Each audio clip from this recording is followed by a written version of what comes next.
Some years ago, I was in a sales meeting. There were 4 or 5 people on the other side of the table. We were selling a particular service, myself and our sales manager.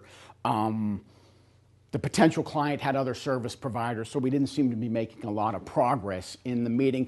But I was hoping we could get a little sliver of business, something to start. So I said, hoping to salvage something out of this meeting, I said the following. I said, 我们有长期的观点，我们要跟你们发展关系。如果要慢慢的一步的发展关系也可以，因为我有信心，如果我们合作的话，你们肯定会对我们满意，而且要跟我们发展更密切、更深入的关系。I told you. I speak Chinese. He was, as far as you know, right?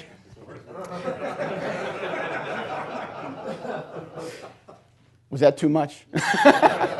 A little boastful? I like to, seize control of the audience when I start. Anyway, although that may have sounded impressive, I assure you what I said wasn't that impressive. All I said was, look, we have a long-term perspective. We want to develop a relationship with you. If you want to develop that relationship gradually and slowly, that's fine by us because we're confident if we work together, you'll be satisfied and you'll want to develop a deeper and closer relationship. But much to my surprise, I got kind of a strange reaction, not unlike the reaction I got from you, which was kind of like not wondering what the heck I was talking about. Our sales manager, she looked at me, gave me a little strange look, and then she took the conversation in a different direction, and I had learned to trust her in these things. So we kept talking about other things. A half an hour later, we're in a cab on the way back to the office. We're talking about the sales call. And I said, hey, you know when I said the relationship thing? That was an awkward moment. What happened? And she kind of got a little red in the face again and said, well, you made a mistake with your Chinese, which is, by the way, is entirely possible. My Chinese is imperfect. I said, okay, what'd I say? And she said, well, you said 发生关系 instead of 发展关系. Now, 发展 means develop, 关系 means relationship. 发生 means to happen or occur. So I'm not sure why I would make that mistake. But I said, oh, okay, that's an odd mistake. Couldn't people tell from the context what I meant? And she said, well, it's not really the context, it's what it means. You don't know what that means. And I didn't. So I said, no, what does it mean? And she said, well, 发生关系 means to have sexual relations with someone. And I said, are you telling me I asked these people to have sex with me? And she said, actually, you said you wanted to have sex with them slowly and gradually. And that you were confident if they had sex with you, they'd be satisfied and would want to have deeper and closer sex with you in the future. So we didn't make that sale that day. But I remain close to a number of those people to this day. We trade photos on internet sites that I don't want to bring up. Anyway, no.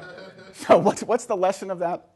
If you're going to do business in a place as crazy and as different as China, you're going to make mistakes, and you better be prepared for it. That was me, Dan Joseph of the China Learning Curve, relating one of the many interesting experiences I had in China. As a topic, China has the advantage of being critical to business, critical to the world as the next great superpower, a genuinely fascinating and mysterious place, and lastly, a great adventure to those who've had the chance to spend time there, as I have. Now, to be perfectly honest, although this might seem like an unusual thing to say, I can do about an hour and a half to 2 hours of pure entertainment on China, just making people laugh at the unusual situations that happen to someone living in a completely different culture and environment.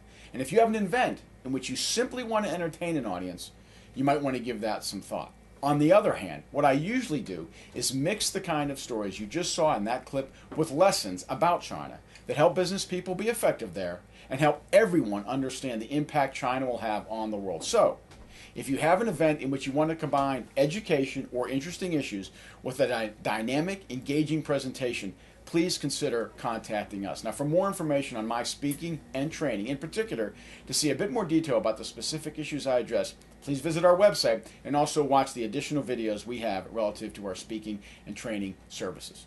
Thanks.